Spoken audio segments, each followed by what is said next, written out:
What's good, y'all? It's Turbo King back with another one. Um, I got a download yesterday from the Most High, and also I was watching the video as well. And I believe that we are in the Garden of Eden. That was my download I got.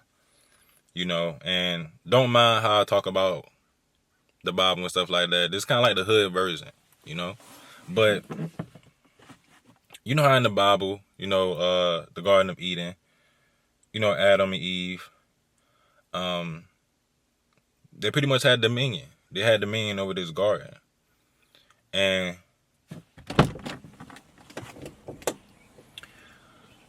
with the dominion that they had, they pretty much could do whatever, Life was eternal. There was no such thing as death. Everything lived. They were free to do pretty much whatever. But the only thing they could not do was eat the forbidden fruit, right? So one day they decided to eat it. One day the serpent came and the serpent said, "Hey, Eve, God, he tricking you. God not telling you the whole story.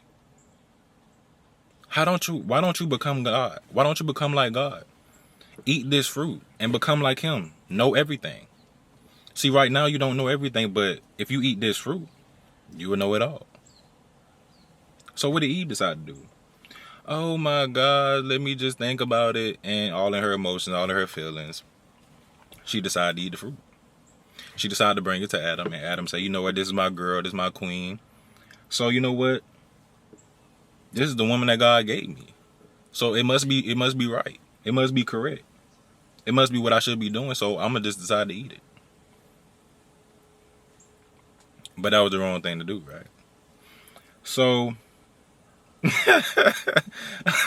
I'm making this funny, bro. But at the end of the day, we are in the Garden of Eden. If you look at it just based in your own life perspective, you are in your own Garden of Eden. There are things that God gave you dominion over. He gave you dominion over your family, your own body. Because the Bible says ye are gods. So you are a god, lowercase g though. So you have a dominion over a lot of things, but there are things that God set forth and put in place for you to not do. And he did those things to keep you safe, to not let you destroy yourself. But you still decide to do it. Now, it's not really it's not really your fault. It's really Adam and Eve's fault. It's really Adam's fault. You know what I'm saying? But we all have our sinful nature, but we all do things that we know we're not supposed to be doing.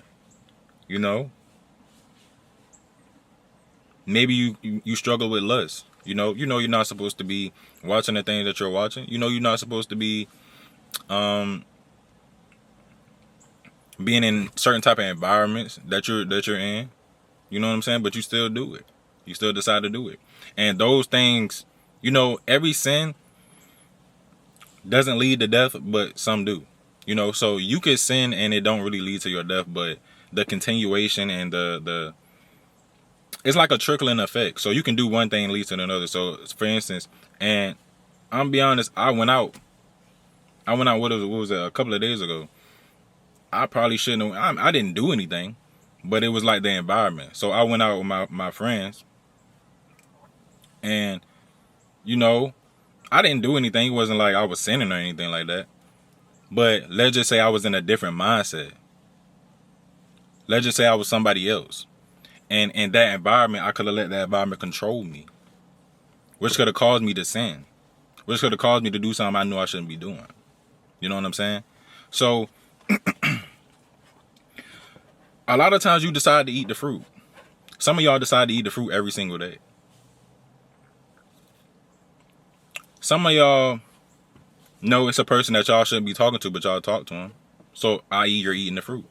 Some of y'all know that y'all are overeating. Gluttony.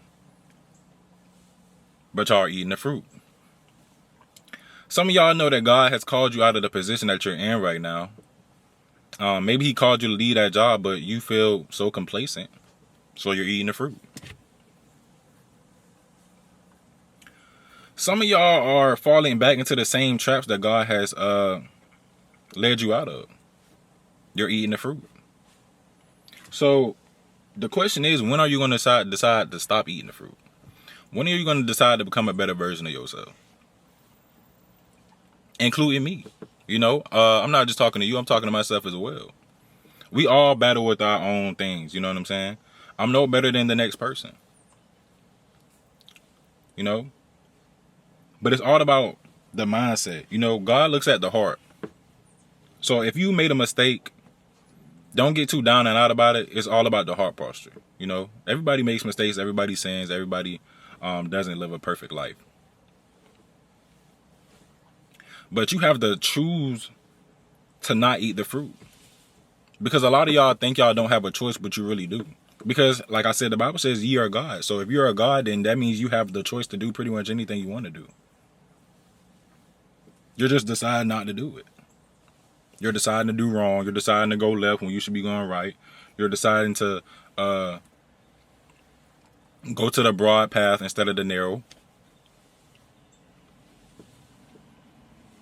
You decide to eat the fruit every single day.